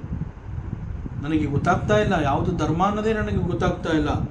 I am not able to recognise what is right and what is wrong. ನಾ ಏನು ಮಾಡಬೇಕು ಅನ್ನೋದೇ ನನಗೆ ಗೊತ್ತಾಗ್ತಾ ಇಲ್ಲ. My mind is totally under confusion. So please help me, please guide me. ನನಗೀಗ ಯುದ್ಧ ಬೇಕಾ ಅಥವಾ ಯುದ್ಧ ಬೇಡವಾ, ಅಥವಾ ಯುದ್ಧದಲ್ಲಿ ಯಾರು ಗೆಲ್ತಾರೆ, ಹೀಗೆ ಅನೇಕ ಪ್ರಶ್ನೆಗಳು ಅವನ ಮನಸ್ಸಿನಲ್ಲಿ ಮೂಡುತ್ತೆ. ಅನೇಕ ಪ್ರಶ್ನೆಗಳು ಅರ್ಜುನನ ಮನಸ್ಸಿನಲ್ಲಿ ಎದ್ದಾಗ ನೇರವಾಗಿ ಅವನು ಪರಮಾತ್ಮನನ್ನು ಪ್ರಶ್ನೆ ಮಾಡ್ತಾನೆ. ಈಗ ನಾನು ಏನು ಮಾಡಬೇಕು? What I should do now? ಇಂತಹದ್ದನ್ನು ಮಾಡಬೇಕು ಅಂತ ನನಗೆ ಸ್ವಂತವಾಗಿ ತೀರ್ಮಾನ ತಗೊಳ್ಳೋಕ್ಕೆ ಆಗ್ತಾ ಇಲ್ಲ. ಈಗ ನನಗೆ ಮುಖ್ಯವಾಗಿ ಬೇಕಾಗಿರುವಂತಹದ್ದು ಮಾರ್ಗದರ್ಶನ. ಆ ಮಾರ್ಗದರ್ಶನಕ್ಕಾಗಿ ನಾನು ನಿನ್ನನ್ನು ಕೇಳ್ಕೊತಾ ಇದ್ದೀನಿ ಅಂತ ಹೇಳಿ ಪ್ರಾರ್ಥನೆಯನ್ನು ಮಾಡ್ತಾನೆ. What I should do now? ಪರಮಾತ್ಮ, ಯುದ್ಧ ಭೂಮಿನಲ್ಲಿ ನನಗೆ ಕಾಣಿಸ್ತಾ ಇರೋರು ಎಲ್ಲರೂ ಕೂಡ ನನ್ನವರು. ಯಾರನ್ನ ನಾನು ಶತ್ರುಗಳು ಅಂತ ಹೇಗೆ ಪರಿಗಣಿಸಲಿ? ಕೌರವಾದಿಗಳು ನನ್ನ ಅಣ್ಣ ತಮ್ಮಂದರು. ಭೀಷ್ಮ ಪಿತಾಮಹ ಅವನು ನನಗೆ, ನನ್ನ ಚಿಕ್ಕಪ್ಪ ದೊಡ್ಡಪ್ಪ, ನನ್ನ ಅಣ್ಣ ತಮ್ಮಂದ್ರುಗಳೇ ಇಲ್ಲಿದ್ದಾರೆ, ನನ್ನ ಸ್ನೇಹಿತರಿದ್ದಾರೆ, ನನ್ನ ಬಂಧುಗಳಿದ್ದಾರೆ. ದ್ರೋಣಾಚಾರ್ಯ, ಕೃಪಾಚಾರ್ಯ, ಅವರೆಲ್ಲ ನನ್ನ ಗುರುಗಳು, ಅವರೆಲ್ಲ ಇಲ್ಲೇ ಇದ್ದಾರೆ.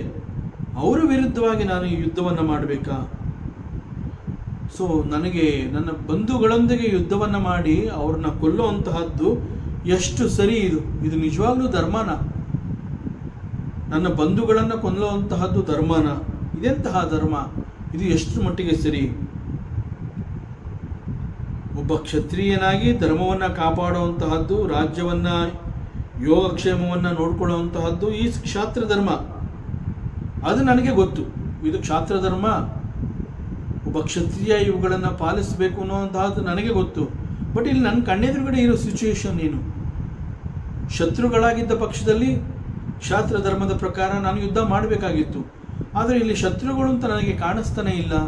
ನನ್ನ ಗುರು, ನನ್ನ ಹಿರಿಯರು, ನನ್ನ ಬಂಧುಗಳು, ನನ್ನ ದೊಡ್ಡಪ್ಪ, ಚಿಕ್ಕಪ್ಪ, ಅಣ್ಣ ತಮ್ಮಂದಿರು, ಸ್ನೇಹಿತರು, ಭೀಷ್ಮ ಪಿತಾಮಹ, ಇವರೆಲ್ಲ ಇದ್ದಾರೆ. ಇವ್ರುಗಳನ್ನೆಲ್ಲ ನಾನು ಶತ್ರು ಅಂತ ಹೇಗೆ ಪರಿಗಣಿಸಲಿ? ಸೊ ಕ್ಷಾತ್ರಧರ್ಮ ಏನು ಹೇಳುತ್ತೆ ಅನ್ನುವಂತಹದ್ದು ಗೊತ್ತಿದ್ರೂ ಕೂಡ ನಾನು ಯುದ್ಧವನ್ನು ಮಾಡಲಾಗದ ಸ್ಥಿತಿಯನ್ನು ತಲುಪಿದ್ದೀನಿ. ನನಗೆ ಕಣ್ಣಿಗೆ ಕಾಣ್ತಹವರವರು ಎಲ್ಲರೂ ಕೂಡ ನನ್ನ ಸ್ನೇಹಿತರು, ನನ್ನ ಹಿತೈಷಿಗಳು, ನನ್ನ ಬಂಧುಗಳು. ಇಂತಹವ್ರನ್ನ ಕೊಂದು ನಾನು ರಾಜ್ಯವನ್ನು ಆಳಬೇಕಾ? ಎಷ್ಟರ ಮಟ್ಟಿಗೆ ಇದು ಸರಿ? ಯಾವ ಕೋನದಿಂದ ಇದನ್ನ ಧರ್ಮ ಅಂತ ಹೇಳೋದಕ್ಕೆ ಸಾಧ್ಯ? ಅದರಿಂದ ನನಗೆ ಧರ್ಮದಲ್ಲಿ ಹೇಗೆ ಯಾವುದು ಸರಿ ಯಾವುದು ತಪ್ಪು ಅಂತ ನನಗೆ ಗುರುತಿಸೋಕ್ಕೆ ಆಗದೇ ಇರುವಂತಹ ಸ್ಥಿತಿಯನ್ನು ನಾನು ತಲುಪಿದ್ದೀನಿ. ಸೊ ಈ ಸಮಯದಲ್ಲಿ ಹೇ ಲಾರ್ಡ್, ಹೇ ಭಗವಂತ, ಯಾವುದು ಶ್ರೇಯಸ್ಕರ ಅಂತ ನನಗೆ ಗೊತ್ತಾಗಬೇಕು. ಆದ್ದರಿಂದ ಯಾವುದು ಶ್ರೇಯಸ್ಕರ ಅನ್ನುವಂತಹದ್ದನ್ನು ತಿಳಿಸು, ಆ ಶ್ರೇಯೋ ಮಾರ್ಗವನ್ನು ನಾನು ಅನುಸರಿಸ್ತೀನಿ. ಹೀಗೆ ಅರ್ಜುನನಿಗೆ ಮನಸ್ಸಿನಲ್ಲಿ ಗೊಂದಲ ಉಂಟಾಗಿತ್ತು. ಅರ್ಜುನನ ಮನಸ್ಸಿನಲ್ಲಿ ಯಾವ ರೀತಿಯಲ್ಲಿ ಗೊಂದಲ ಅನ್ನುವಂತಹದ್ದು ಉಂಟಾಗಿದೆ, ಆ ರೀತಿ ನಮ್ಮೆಲ್ಲರಿಗೂ ಕೂಡ ಜೀವನದ ಅನೇಕ ಸಂದರ್ಭಗಳಲ್ಲಿ ಅಲ್ಲಲ್ಲಿ ಆಗಾಗ್ಗೆ ಮತ್ತೆ ಮತ್ತೆ ಇಂತಹ ಅನೇಕ ಕನ್ಫ್ಯೂಷನ್ಸ್ಗಳು ಬರುವಂತಹ ಸಾಧ್ಯತೆಗಳು ಹೆಚ್ಚು. ಇದು ಯಾರನ್ನೂ ಬಿಡೋದಿಲ್ಲ. ಫಾರ್ ಎಕ್ಸಾಂಪಲ್, ಒಬ್ಬ ಪರಿಣಿತ ಡಾಕ್ಟರ್ ಕೂಡ ತನ್ನ ಹೆಂಡತಿಗೋ ಮಗನಿಗೋ ಒಂದು ಆರೋಗ್ಯದ ದೃಷ್ಟಿಯಿಂದ ಒಂದು ಆಪರೇಷನ್ ಮಾಡಬೇಕು, ಸರ್ಜರಿ ಮಾಡಬೇಕು ಅಂತಂದಾಗ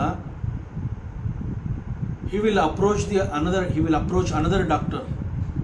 ಯಾಕೆ ಅಂತಂದರೆ ಅವನು ಆಪರೇಷನ್ ಮಾಡಬೇಕಾಗಿರುವಂತಹ ಆ ದೇಹ, ದಟ್ ಈಸ್ ಅವನ ಹೆಂಡತಿ ಆಗಿರಬಹುದು, ಮಗ ಆಗಿರಬಹುದು. ಆ ಸಂದರ್ಭದಲ್ಲಿ ಅಲ್ಲಿ ಮೋಹಕ್ಕೆ ಒಳಗಾಗಿ ಆ ಸರ್ಜರಿ ಸರಿ ಹೋಗದೆ ಹೋದರೆ ಅನ್ನುವಂತಹ ಹೆದರಿಕೆ ಉಂಟಾಗುತ್ತೆ. ಸೊ ಹೀಗೆ ಯಾವುದೇ ಮನುಷ್ಯನಾಗಿರಬಹುದು, ಜೀವನದ ಅನೇಕ ಸಂದರ್ಭಗಳಲ್ಲಿ ಇಂತಹ ಗೊಂದಲ ಯಾವುದೇ ಮನುಷ್ಯನ ಮನಸ್ಸಿನಲ್ಲಿ ಮೂಡುವಂತಹದ್ದು ಸಹಜ. ಅದರಿಂದ ಯಾವಾಗ ಮನುಷ್ಯನ ಮನಸ್ಸಿನಲ್ಲಿ ನಾನು, ನನ್ನದು ಮತ್ತು ನನ್ನವರು ಅನ್ನುವಂತಹ ಮೋಹ, ಆ ಮೋಹದ ಪಾಶದಲ್ಲಿ ಮನಸ್ಸು ಸಿಕ್ಕಾಕೊಳ್ಳುತ್ತೆ, ಆಗ ಮನಸ್ಸು ಆ ಮೋಹದಿಂದ, ಆ ಪಾಶದಿಂದ ಈಚೆ ಬರೋದಕ್ಕೆ ಬಹಳ ಕಷ್ಟ. ಆಗ ಬೇಕಾಗಿರುವಂತಹದ್ದೇ ಒಂದು ನಿಜವಾದ ಮಾರ್ಗದರ್ಶನ.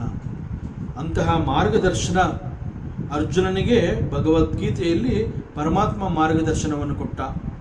ಅಂತಹ ಮಾರ್ಗದರ್ಶನ ನಮಗೂ ಕೂಡ ಜೀವನದ ಅನೇಕ ಹಂತಗಳಲ್ಲಿ ಬೇಕಾಗುತ್ತೆ.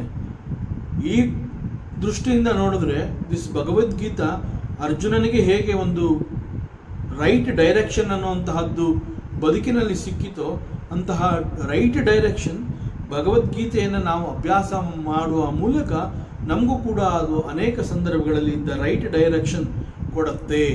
ಸೊ ಈ ಕಾರಣದಿಂದ ಕೂಡ ನಾವು ಭಗವದ್ಗೀತೆಯ ಮೇಲೆ ನಾವು ಅದನ್ನು ಓದಿ ಅಭ್ಯಾಸ ಮಾಡ್ಕೋಬೇಕಾಗುತ್ತೆ. ಸೊ ರಿಗಾರ್ಡಿಂಗ್ ಧರ್ಮ ಅಂತ ಹೇಳಿದಾಗ, that is what is right and what is not right. So ಅದಕ್ಕೆ ಶಾಸ್ತ್ರಾಸ್ ಆರ್ ದಿ ಪ್ರಮಾಣ. ಸೊ ಇಲ್ಲಿ ಶಾಸ್ತ್ರ ಅಂತ ಕರಿತಾ ಇರುವಂತಹದ್ದು ವೇದಗಳನ್ನು ಹಾಗೂ ವೇದಗಳಿಂದ ಬಂದಿರುವಂತಹ ಗ್ರಂಥಗಳು. ಸೊ ವೇದಗಳಿಂದ ಬಂದಿರುವಂತಹ ಗ್ರಂಥಗಳು ಅಂತಂದಾಗ ಉಪನಿಷತ್ ಹಾಗೂ ಭಗವದ್ಗೀತೆ. ಸೊ ಈ ಎಲ್ಲವನ್ನ ಶಾಸ್ತ್ರಾಸ್ ಅಂತ ಕರಿತೀವಿ.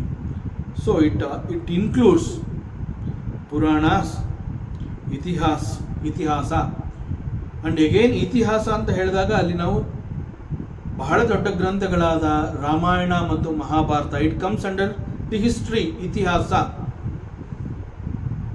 ಸೊ ಧರ್ಮವನ್ನು ಅನುಸರಿಸುವುದರಿಂದ ಆಗುವಂತಹ ಪ್ರಯೋಜನ ಏನು, ಅದಕ್ಕೆ ನಮ್ಮ ಶಾಸ್ತ್ರ ಹೇಳುತ್ತೆ, you will be benefited in 2 ways. ಯಾವುದು ಅಂತಂದರೆ ಒಂದು ಅಭ್ಯುದಯ, ಇನ್ನೊಂದು ನಿಶ್ರೇಯಸ್. ಸೊ ಅಭ್ಯುದಯ ಅಂತ ಹೇಳಿದಾಗ ನೇರವಾಗಿ ಅದರ ಅರ್ಥವನ್ನು ತಗೋಬೇಕು ಅಂತಂದರೆ all round prosperity is called the abhyudaya. ಯಾವಾಗ ನಾವು ಒಂದು ರೈಟ್ ಡೈರೆಕ್ಷನ್, ಸರಿಯಾದ ಮಾರ್ಗವನ್ನು ಅನುಸರಿಸಿ ಆ ಮಾರ್ಗದಲ್ಲಿ ಹೋಗ್ತೀವಿ, no doubt it leads to the prosperity. ಸೊ ಸರಿಯಾದ ಮಾರ್ಗದಲ್ಲಿ ಹೋಗಬೇಕು ಅಂತ ಹೇಳ್ತಾ ಇರೋದ್ರಿಂದ it applies to everyone. ಪ್ರತಿಯೊಬ್ಬರೂ ಕೂಡ ಈ ಒಂದು ಮಾರ್ಗವನ್ನು ಅನುಸರಿಸಬೇಕಾಗತ್ತೆ. ಸೊ ಪ್ರತಿಯೊಬ್ಬರೂ ಕೂಡ ಅವರವರ ಪಾಲಿನ ಧರ್ಮವನ್ನು ಮಾಡಿದ್ರೆ it is good for everybody. ಅವರವರ ಪಾಲಿನ ಧರ್ಮವನ್ನು ಅವರವರು ಮಾಡಬೇಕು. ಆಗ ದ ಔಟ್ಪುಟ್ ಏನು ಅಂತಂದರೆ ಪ್ರತಿಯೊಬ್ಬರೂ ಕೂಡ they feel happy, every one is ಪ್ರಾಸ್ಪರಿಟಿಯನ್ನು ನೋಡುವಂತಹದ್ದು ಆಗತ್ತೆ. ಸೊ ಈ ಕಾರಣದಿಂದ every one should follow the dharma. ಇದು ಕೆಲವರಿಗೆ ಮಾತ್ರ ಅಂತಲ್ಲ, every one should follow dharma. So ಎಲ್ಲರೂ ಕೂಡ ಧರ್ಮವನ್ನೇ ಪಾಲಿಸಿದಾಗ ಎಲ್ಲವೂ ಸುಭಿಕ್ಷವಾಗಿರುತ್ತೆ. ಇಲ್ಲ ಅಂತಂದರೆ injustice in the society that can be seen. ಆದ್ದರಿಂದ ಈ ಇನ್ಜಸ್ಟಿಸ್ ಅಂತ ಆದಾಗ in a society some people will be benefited, some people will not be benefited. ಯಾಕೆ ಹೀಗಾಗತ್ತೆ? ಇಟ್ ಈಸ್ ಬಿಕಾಸ್ ಆಫ್ ಅಧರ್ಮ. ವಾಟ್ ಈಸ್ ಅಧರ್ಮ? ಎಲ್ಲರೂ ಕೂಡ ಅವರವರ ಪಾಲಿನ ಧರ್ಮವನ್ನು ಅವರು ಅನುಸರಿಸಲಿಲ್ಲ. ಯಾವಾಗ ಇಷ್ಟು ದೊಡ್ಡ ಸಮಾಜದಲ್ಲಿ ಕೆಲವೇ ವ್ಯಕ್ತಿಗಳು ಮಾತ್ರ ಧರ್ಮದಿಂದ ನಡ್ಕೊಂಡ್ರು ಅಂತಂದಾಗ ಒಟ್ಟಾರೆಯಾಗಿ ಒಂದು ಸಮಾಜದಲ್ಲಿ ಕೆಲವು ಭಾಗದ ಜನಗಳು ದೇ ಸಿ ದಿ ಬೆನಿಫಿಟ್ಸ್, ಮತ್ತು ಕೆಲವು ಜನಗಳು they don't see the benefit. ಈ ರೀತಿಯ ಒಂದು ತಾರತಮ್ಯ, ಅಲ್ಲಿ ಡಿಫರೆನ್ಸ್, ವ್ಯತ್ಯಾಸಗಳು ಯಾಕೆ ಉಂಟಾಯಿತು ಅಂತಂದರೆ it is because of the ಅಧರ್ಮ. ಸೊ ಇಲ್ಲಿ ಮುಖ್ಯವಾಗಿ ಯಾವುದದು ಅಧರ್ಮ ಅಂತಂದರೆ, ಪ್ರತಿಯೊಬ್ಬರು ಕೂಡ ಅವರವರ ಪಾಲಿನ ಧರ್ಮವನ್ನು ಮಾಡಲಿಲ್ಲ, ಎಲ್ಲೋ ಕೆಲವರು ಮಾಡಿದ್ರು. ಸೊ ಎಲ್ಲೋ ಕೆಲವರು ಮಾಡಿದ್ರಿಂದ ಎಲ್ಲೋ ಕೆಲವರು ಮಾತ್ರ ಬೆನಿಫಿಟ್ನ ಅನುಭವಿಸೋ ಹಂಗಾಯಿತು. ಒಂದು ವೇಳೆ ಸಮಾಜದಲ್ಲಿ ಪ್ರತಿಯೊಬ್ಬ ಕೂಡ ಅವನ ಪಾಲಿನ ಧರ್ಮವನ್ನು ಅವನು ಅನುಸರಿಸಿದ್ದೇ ಆಗಿದ್ದ ಪಕ್ಷದಲ್ಲಿ in a society every one will be benefited. ಆದ್ದರಿಂದ ಸದಾಕಾಲ ಆಲ್ವೇಸ್ ಪ್ರತಿಯೊಬ್ಬರು ಕೂಡ ಧರ್ಮವನ್ನು ಪಾಲಿಸಬೇಕು. So that it is good for one and all. And this is called abhyudaya. ಅಭ್ಯುದಯ ಅಂತಂದರೆ ಸರ್ವತೋಮುಖ ಬೆಳವಣಿಗೆಯನ್ನು ಸದಾಕಾಲ ನಿರಂತರವಾಗಿ ಎಲ್ಲ ಕಡೆ ನೋಡುವಂತಹದ್ದು. ಸೊ ಧರ್ಮ ಅಂತ ಹೇಳಿದಾಗ ಅದು ಅನೇಕಗಳನ್ನು ಹೇಳುತ್ತೆ. ಅವುಗಳಲ್ಲಿ ಬಹಳ ಮುಖ್ಯವಾಗಿ ಇರುವಂತಹದ್ದು ಕೆಲವುಗಳನ್ನು ಅಂದರೆ ಮುಂದೆ ಹೋಗ್ತಾ ಹೋಗ್ತಾ ಗೊತ್ತಾಗುತ್ತೆ ಧರ್ಮ ಅಂತ ಅವ್ರೇನು ಅಂತ. ಆದರೂ ಕೂಡ ಜನರಲ್ ಆಗಿ ತಿಳ್ಕೋಬೇಕು ಅಂತಂದರೆ ಸಣ್ಣದಾಗಿ ಪ್ರಾರಂಭ ಮಾಡಬೇಕು ಅಂತಂದರೆ ಕೊಟ್ಟ ಮಾತುಗಳನ್ನು ನಡೆಸ್ಕೊಡುವಂತಹದ್ದು ಅಂತಂದರೆ it is called vachana. Keeping our words is very important. ಆದರೆ ಈಗ ಪರಿಸ್ಥಿತಿ ಸಾಕಷ್ಟು ಬದಲಾಗಿದೆ. ಯಾರು ಕೂಡ ಅವರವರ ಮಾತನ್ನ ಅವರು ಉಳಿಸ್ಕೊಳ್ಳೋದಕ್ಕೆ ಬಹಳ ಕಷ್ಟ ಆಗ್ತಾ ಇದೆ. ಈ ಕಾರಣದಿಂದ to be on the safer side ಅಂತ ಹೇಳಿ ವಿಟ್ನೆಸ್ ಬೇಕಾಗುತ್ತೆ, ಹಸ್ತಾಕ್ಷರ ಬೇಕಾಗುತ್ತೆ, ಅಫಿಡವಿಟ್ ಬೇಕಾಗುತ್ತೆ, ಅದನ್ನು ನೋಟರೈಸ್ ಮಾಡಬೇಕಾಗತ್ತೆ, ಡಾಕ್ಯುಮೆಂಟೇಷನ್ ಬೇಕಾಗುತ್ತೆ. ಆದರೆ ಹಿಂದೆ ಇದು ಯಾವುದೂ ಇರಲಿಲ್ಲ. ಕೇವಲ ಮಾತು, ಇಂತಹ ಮಾತು ಕೊಟ್ಟಿದ್ದೀನಿ ಅಂತಂದರೆ ಮುಗೀತು. ಅಲ್ಲಿ ಸಿಗ್ನೇಚರ್ ಬೇಕಿರಲಿಲ್ಲ, ವಿಟ್ನೆಸ್ ಬೇಕಿರಲಿಲ್ಲ, ಅಫಿಡವಿಟ್ ಬೇಕಿರಲಿಲ್ಲ, ಸ್ಟ್ಯಾಂಪ್ ಪೇಪರ್ ಬೇಕಿರಲಿಲ್ಲ, ಒಬ್ಬ ಲಾಯರು ಅಥವಾ ನೋಟರಿ ಇವ್ರು ಯಾರೂ ಬೇಕಿರಲಿಲ್ಲ. ಬಿಕಾಸ್ ಮಾತು ಕೊಟ್ಟಿದ್ದೀನಿ ಅಂತಂದಮೇಲೆ ಅದನ್ನ ನಡೆಸ್ಕೊಡ್ತೀನಿ. ದಟ್ ಈಸ್ ಧರ್ಮ. ಒಂದು ವೇಳೆ ಈಗಲೂ ಕೂಡ ಪ್ರತಿಯೊಬ್ಬರು ಕೊಟ್ಟ ಮಾತನ್ನು ನಾನು ನಡೆಸ್ಕೊಡ್ತೀನಿ ಅಂತಂದರೆ ಇದು ಯಾವುದೂ ಬೇಕಿಲ್ಲ. ಬಟ್ ಪರಿಸ್ಥಿತಿ ಈಗ ಬದಲಾಗಿರೋ ಕಾರಣದಿಂದ ಇಂತಹ ಬೇರೆ ಬೇರೆದವೆಲ್ಲ ಬಂದಿದೆ. ಸೊ ಸಾಮಾನ್ಯವಾಗಿ ಜನರಲ್ ಆಗಿ ಮೊಟ್ಟ ಮೊದಲನೆಯದು ವೆರಿ ಸಿಂಪಲ್, ಧರ್ಮವನ್ನು ನಾನು ಫಾಲೋ ಮಾಡ್ತೀನಿ ಅನ್ನೋದೇ. ಆದರೆ ಪ್ರಾರಂಭದಲ್ಲಿ ನಾವು ಕಲ್ತ್ಕೋಬೇಕಾಗಿರುವಂತಹದ್ದು ಒಂದು ಮಾತು ಈ ರೀತಿ ಅಂತ ಹೇಳಿ ಒಬ್ಬರಿಗೆ ನಾವು ಕೊಟ್ಟ ಮಾತನ್ನು ಅದು ಯಾವುದೇ ಕಾರಣದಿಂದ ಕಷ್ಟವಾಗಲಿ ತೊಂದರೆ ಆಗಲಿ ಈ ಮಾತು ಕೊಟ್ಟಿದ್ದೀನಿ ಅಂತಂದಾಗ ಆ ಮಾತನ್ನ ನಡೆಸ್ಕೊಡುವಂತಹದ್ದು ಬಹಳ ಮುಖ್ಯವಾದಂತಹ ಒಂದು ಧರ್ಮ. ಸೊ ಅದೇ ರೀತಿ ಅಹಿಂಸಾ, ಮತ್ತೊಬ್ಬರಿಗೆ ತೊಂದರೆ ಆಗದೇ ಇರೋ ಹಾಗೆ ನಾವು ನಮ್ಮ ಬದುಕನ್ನು ಮಾಡಬೇಕು. ನಾನು ಇಲ್ಲಿ ಚೆನ್ನಾಗಿ ಬದುಕಬೇಕು ಅಂತ ಹೇಳಿ ನನ್ನ ಬದುಕಿನ ಕೇವಲ ನನ್ನ ಸುಖಕ್ಕಾಗಿ ಬೇರೆಯವರಿಗೆ ಅದು ಹಿಂಸೆ ಆಗ್ತಾ ಇದ್ರೂ ಪರವಾಗಿಲ್ಲ, ನಾನು ಸುಖವಾಗಿದ್ದೀನಿ, I feel I am happy, is not the dharma. So ಅಹಿಂಸಾ, ಸತ್ಯಂ, ಆಸ್ತೇಯ ಅಂತಂದರೆ ಮತ್ತೊಬ್ಬನಿಗೆ ಸೇರಿರುವಂತಹ ವಸ್ತುವನ್ನು ನಾನು ಅಪಹರಣ ಮಾಡುವಂತಹದ್ದು, ಅದು ಕೂಡ ಧರ್ಮವಲ್ಲ. ಸೊ ಪ್ರಕೃತಿ ಅಂತ ಹೇಳಿದಾಗ ನಾವು ಪ್ರಕೃತಿಯಿಂದ ಕೂಡ ನಾವು ಯಾವುದನ್ನು ಕದಿಬಾರ್ದು. ಕಳ್ಳತನ ಅಂತಂದಾಗ ಕೇವಲ ಯಾರೋ ಒಬ್ಬ ಮನುಷ್ಯನಲ್ಲಿ ಇರುವಂತಹದನ್ನು ನಾನು ಅಪಹರಿಸಿದ್ರೆ ಮಾತ್ರ ಕಳ್ಳತನ ಅಂತಲ್ಲ. ಈವನ್ ನೇಚರಲ್ಲಿ ಅನೇಕಗಳು ಸಾಕಷ್ಟು ಇದ್ದರೂ ಕೂಡ ಆ ನೇಚರಲ್ಲಿ ಇರೋವಂತಹದ್ದು ಕೂಡ ನಾವು ಒಂದು ಅನ್ಯ ಮಾರ್ಗದಿಂದ ಅದನ್ನು ಕದಿಬಾರ್ದು.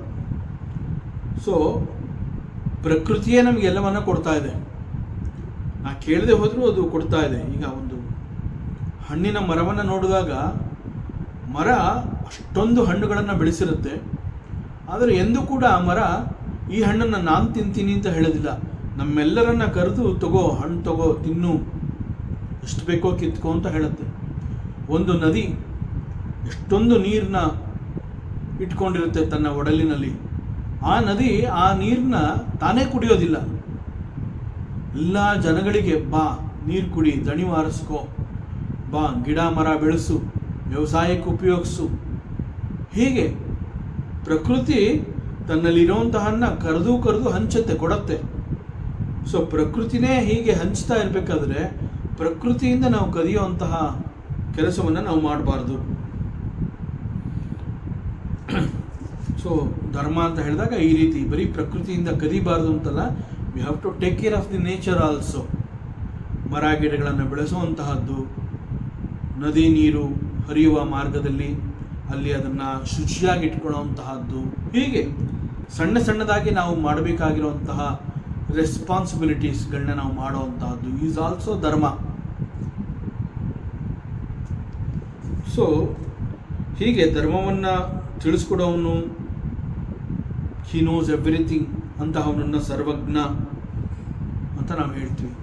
ಹೀಗೆ ಎಲ್ಲ ಸಂದರ್ಭದಲ್ಲಿ ಬಹಳ ಉಚಿತವಾಗಿ ಅರ್ಥವಾಗುವಂತೆ ಸುಲಭ ಮಾಡಿ ಈ ಧರ್ಮವನ್ನು ಹೇಳ್ಕೊಡುವಂತಹವನನ್ನು ನಾವು ಜ್ಞಾನಿ ಅಂತ ಹೇಳ್ತೀವಿ. ಮತ್ತು ಅವನು ಎಲ್ಲವನ್ನ ತಿಳ್ಕೊಂಡಿದ್ದಾನೆ. ಸೊ ಎಲ್ಲವನ್ನ ತಿಳ್ಕೊಂಡಿರೋದ್ರಿಂದ he is also called sarvajna. Actually who is sarvajna ಅಂತಂದರೆ the lord Ishwara is the sarvajna. So ಈಶ್ವರನನ್ನು ಇಲ್ಲಿ ರೆಪ್ರೆಸೆಂಟ್ ಮಾಡ್ತಾ ಇರುವಂತಹದ್ದು ನಮ್ಮ ವೇದಗಳು. ಈಶ್ವರ ಅಂತಂದರೆ ಆ ಒಂದು ಫಾರ್ಮ್ನ ನೋಡಿ ಹೇಳಬಾರ್ದು. ಈಶ್ವರ ಅಂತಂದರೆ ಒನ್ ಹೂ ಈಸ್ ದಿ ಯಜಮಾನ ಫಾರ್ ಎವ್ರಿಥಿಂಗ್, ಜಗದೀಶ್ವರ, ಈ ಅರ್ಥದಲ್ಲಿ ಈಶ್ವರ. ಸೊ ನಮ್ಮ ವೇದಗಳು ಈಶ್ವರನನ್ನು ಇಂಡಿಕೇಟ್ ಮಾಡ್ತಾ ಇದೆ. So Bhagavad Gita is the essence of Vedas. ಅದರಿಂದ ಎಲ್ರಿಗೂ ಕೂಡ ವೇದವನ್ನು ಓದೋದಕ್ಕೆ ಸಾಧ್ಯ ಇಲ್ಲ. So this Bhagavad Gita, one can study Bhagavad Gita. ಯಾಕೆಂತಂದರೆ ಸ್ವತಃ ಭಗವಾನ್ ವೇದವ್ಯಾಸರು ಗೀತೆಯ ವರ್ಣನೆಯನ್ನು ಮಾಡಬೇಕಾದ್ರೆ ಒಂದು ಕಡೆ ಹೇಳ್ತಾರೆ, ಗೀತಾ ಸುಗೀತಾ ಕರ್ತವ್ಯ ಕಿಂ ಅನ್ಯೈಹಿ ಶಾಸ್ತ್ರ ವಿಸ್ತರೈಹಿ ಯಾ ಸ್ವಯಂ ಪದ್ಮನಾಭಸ್ಯ ಮುಖ ಪದ್ಮಾತ್ಮಿನಿ ಸ್ಮೃತಾಃ. See if you study Gita properly, that is sufficient. ಬೇರೆ ಇನ್ನೇನು ಮಾಡಬೇಕಾಗಿದೆ. ಯಾಕೆಂದರೆ ಗೀತೆ ಅಂತ ಹೇಳಿದಾಗ ವೇದಗಳ ಸಾರ, ಅದು ಉಪನಿಷತ್ಗಳ ಸಾರ. ಸೊ ಎಲ್ಲ ಉಪನಿಷತ್ಗಳ ಒಂದು ಸಾರವನ್ನು ಸಂಗ್ರಹ ಮಾಡಿದೆ ಈ ಭಗವದ್ಗೀತೆಯಲ್ಲಿ. ಆದ್ದರಿಂದ ಭಗವದ್ಗೀತೆ ಒಂದು ಓದ್ತೀನಿ ಅಂತಂದರೆ ದಟ್ ಈಸ್ ಸಫಿಷಿಯಂಟ್. ಮತ್ತು ಬೇರೆ ಇನ್ನೇನನ್ನು ನೀನು ಓದೋ ಅವಶ್ಯಕತೆ ಇಲ್ಲ. This Bhagavad Gita will reveal what is dharma and what is Brahma. So dharma and Brahma they are one and the same. ಮತ್ತಷ್ಟು ವಿಚಾರಗಳಿದೆ, ಮುಂದಿನ ಅವಕಾಶದಲ್ಲಿ ಮತ್ತೆ ಮುಂದುವರಿಸೋಣ. ಓಂ ಪೂರ್ಣಮದಃ ಪೂರ್ಣಮಿದಂ ಪೂರ್ಣಾತ್ ಪೂರ್ಣಮುದಚ್ಯತೆ ಪೂರ್ಣಸ್ಯ ಪೂರ್ಣಮಾದಾಯ ಪೂರ್ಣಮೇವಾವಶಿಷ್ಯತೆ. ಓಂ ಶಾಂತಿ ಶಾಂತಿ ಶಾಂತಿ. ಹರಿ ಓಂ. ಶ್ರೀ ಗುರುಭ್ಯೋ ನಮಃ. ಹರಿ ಓಂ.